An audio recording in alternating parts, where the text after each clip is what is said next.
Pues según el designio de Dios, por María fue concebido Jesús, el Cristo, nuestro Dios, del linaje de David y del Espíritu Santo. Habla de la Virgen. Y más adelante explica, y quedó oculta al príncipe de este mundo la virginidad de María y su parto. La virginidad de María. No dice de la que fue virgen antes, ¿no? La virginidad de María, porque, como en otro programa hemos visto y estudiado, Santa María fue siempre virgen, antes, durante y después del parto.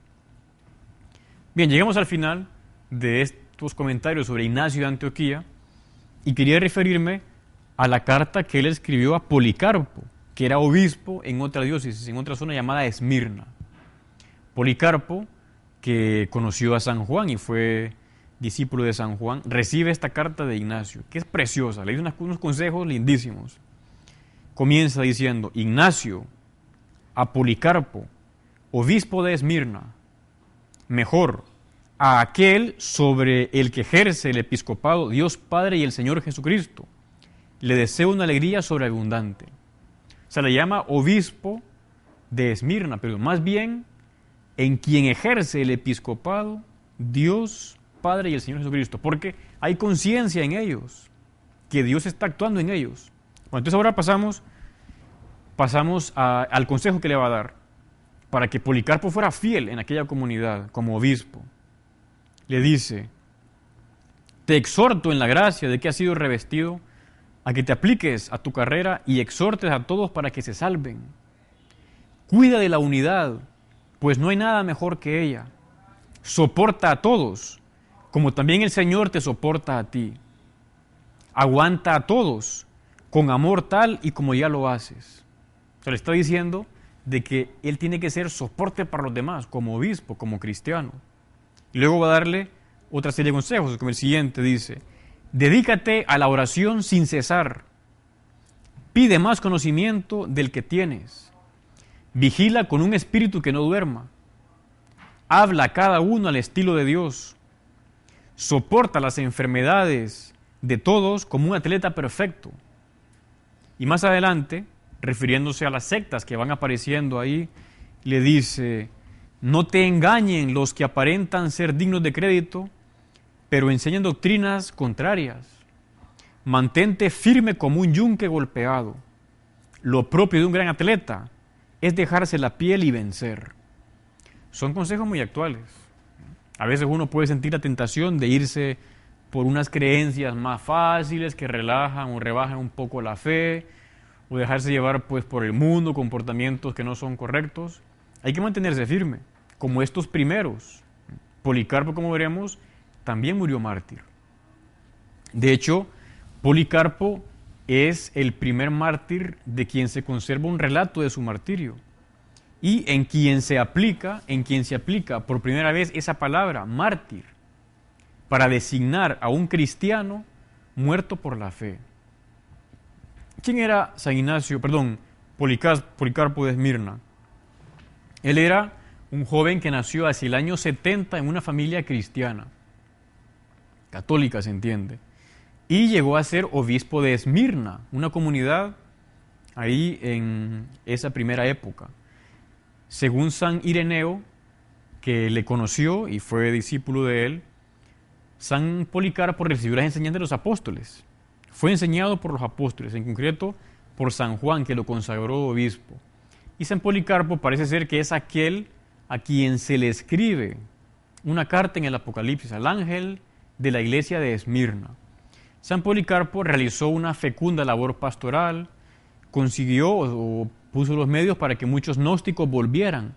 Los gnósticos eran una especie de secta o herejía que pensaban que eran los únicos que tenían el conocimiento sobre la revelación, sobre la verdad. San Policarpo puso los medios para que muchos de ellos regresaran. Se desató una persecución, ahí por el siglo II, y entonces él se quedó en la ciudad, pero luego muchos le animaron para que se escondiera. Entonces fue a refugiarse en una casa de campo a ruego de sus fieles. Y resulta que fue delatado por un esclavo. Fue delatado por un esclavo de esa casa que estaba ahí y condenado a la hoguera. Él tenía 86 años.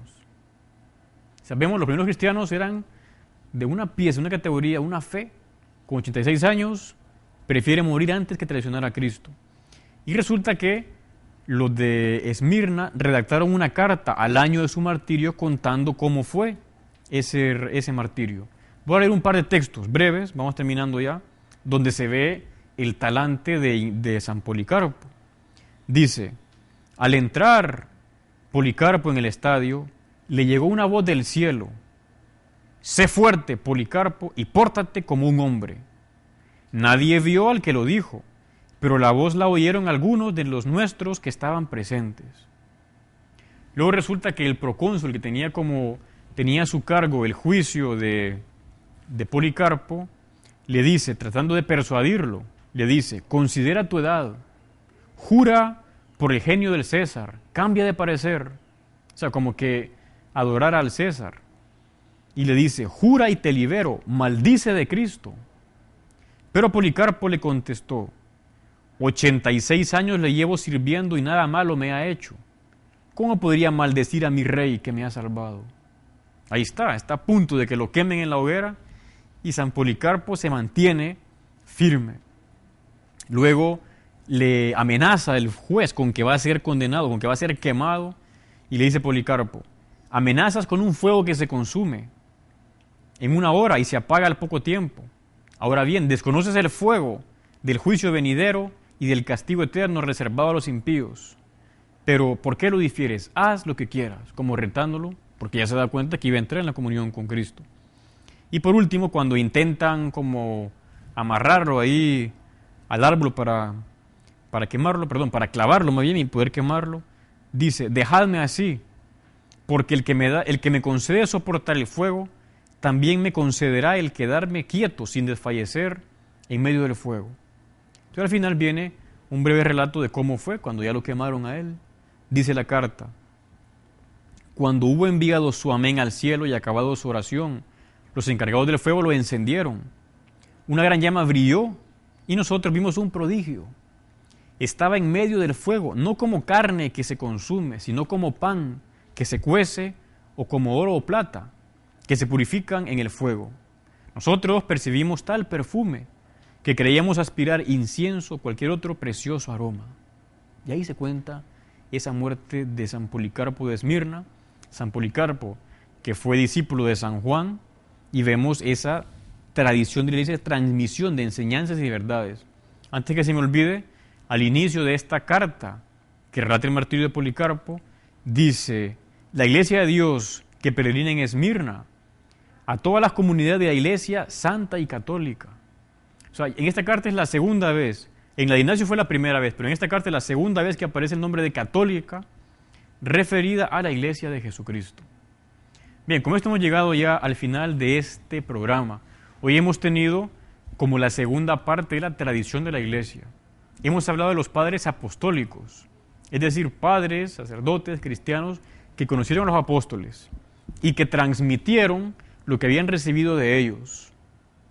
Cristo lo recibió del Padre, Cristo lo transmitió a los apóstoles a los primeros cristianos, a los padres apostólicos, y estos así, hasta que ha llegado a nosotros. Por eso es importante conocer la tradición de la Iglesia Católica, porque ahí en esa tradición está, junto con la Biblia, todo el contenido de la relación de las enseñanzas para poder volver a la casa de Dios nuestro Padre. Están todos invitados para sintonizarnos el próximo domingo, siempre a las 9:30 de la mañana, en este programa, Con la Fiel Razón, tema de autoridad para jóvenes y adultos. Pasen todos un buen día.